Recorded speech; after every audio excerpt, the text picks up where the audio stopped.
काही वेळापूर्वी स्थानिक आमदार सुनील शेळके यांच्याशी आम्ही बातचीत केली होती। त्यांचं नेमकं काय म्हणणं होतं पाहूया। सुनीलजी, मोठी दुर्घटना आहे, किती जण वाहून गेलीत या संदर्भात, या दुर्घटनेबद्दल तुमच्याकडे काही सविस्तर माहिती आहे का?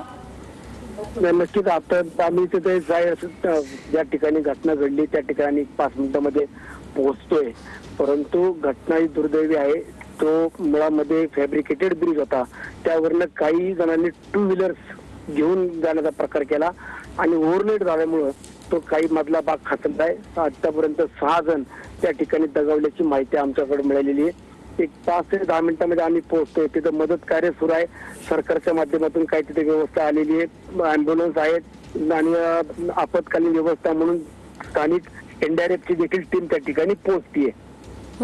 नक्की सुनीलजी, रविवार आहे आज आणि हे पर्यटन स्थळ आहे, इथे गर्दी असते आणि अशा ठिकाणी ही अशी दुर्घटना घडलेली आहे। आतापर्यंत 6 जण दगावलेत आणि अजूनही 20 ते 25 जण वाहून गेल्याची भीती आहे। या शोधकार्यासंदर्भात काही माहिती? आता तिथे एनडीआरएफची टीम पोहोचतीये, आमच्या तळेगाव नगर परिषदेची प्रशासनाची टीम, देवरोड कॅन्टोन्मेंटची टीम त्या ठिकाणी घटनास्थळी पोहोचली आहे। मदत कार्य सुरू आहे, परंतु आता ब्रिज पडलाय, काही ठिकाणी तिचा सकल भाग आहे, काही ठिकाणी दगडाचा खडखळ भाग असल्यामुळं खाली आतमध्ये किती जण अडकले त्याच्या अजून आम्हाला अद्याप पुढली माहिती किंवा तशा पद्धतीची आम्हाला परिस्थिती सांगता येणार।